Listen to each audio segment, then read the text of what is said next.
Halo, perkenalkan nama saya Ervina Rahmani dari kelas 12 IPA 1 SMA Sultan Agung Pematang Siantar.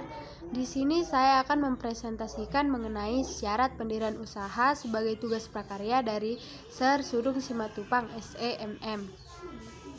Prosedur pengurusan izin usaha. Yang pertama, membuat surat izin usaha dan membuat surat izin gangguan.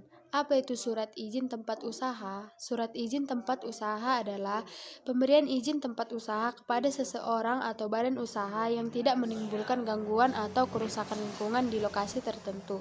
Apa itu surat izin gangguan? Surat izin gangguan adalah surat pemberian tempat izin usaha kepada perusahaan atau badan di lokasi tertentu yang dapat menimbulkan bahaya, gangguan, dan kerusakan lingkungan. Bagaimana langkah-langkah mendapatkan izin usaha dan surat izin gangguan? Yang pertama, membuat surat izin tetangga. Yang kedua, membuat surat keterangan domisili perusahaan. Berikut ini dokumen yang diperlukan untuk mengisi surat izin tempat usaha dan surat izin gangguan. Yang kedua, membuat nomor rekening perusahaan. Apa yang dibutuhkan?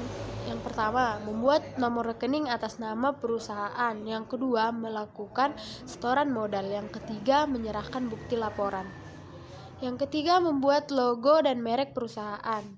Hal yang pertama sekali dilakukan adalah merancang desain identitas perusahaan yang meliputi berikut ini. 1. Nama perusahaan. 2. Logo perusahaan. 3. Alamat perusahaan. 4. Kartu nama dan tagline atau slogan. 5. Kop surat dan dokumen-dokumen lainnya. 6. Stempel perusahaan. 7. Maksud dan tujuan usaha. 8. Jumlah usaha. 9. Susunan direksi dan komisaris untuk PT. Yang keempat, membuat nomor pokok wajib pajak.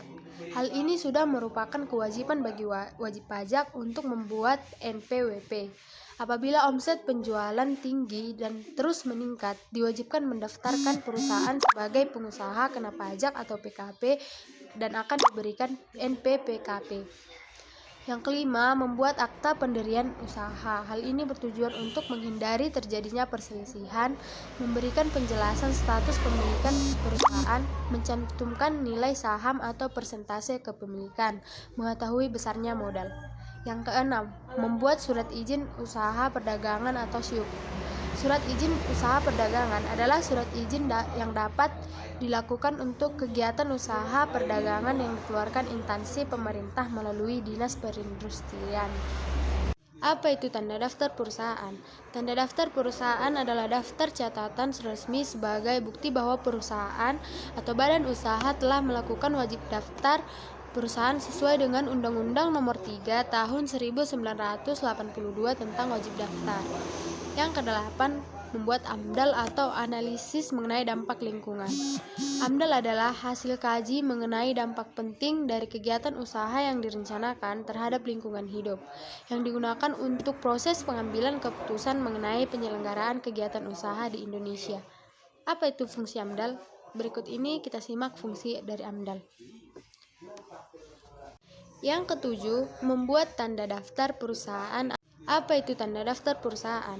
Tanda daftar perusahaan adalah daftar catatan resmi sebagai bukti bahwa perusahaan atau badan usaha telah melakukan wajib daftar perusahaan sesuai dengan Undang-Undang Nomor 3 Tahun 1982 tentang wajib daftar. Yang kedelapan, membuat AMDAL atau analisis mengenai dampak lingkungan.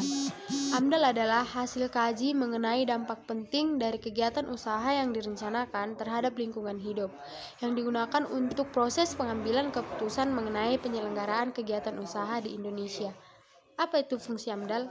Berikut ini kita simak fungsi dari AMDAL. Fungsi AMDAL yang pertama, memberikan masukan terhadap penyusunan rencana pengelolaan dan pemantauan lingkungan hidup. Yang kedua, memberikan informasi kepada masyarakat. 3. Bahan informasi bagi perencanaan. 4. Membantu proses pengambilan keputusan. 5. Memberikan masukan terhadap penyusunan desain. Selain fungsi, AMDAL juga memiliki dokumen yang digunakan dalam pengurusan AMDAL. Apa sajakah itu?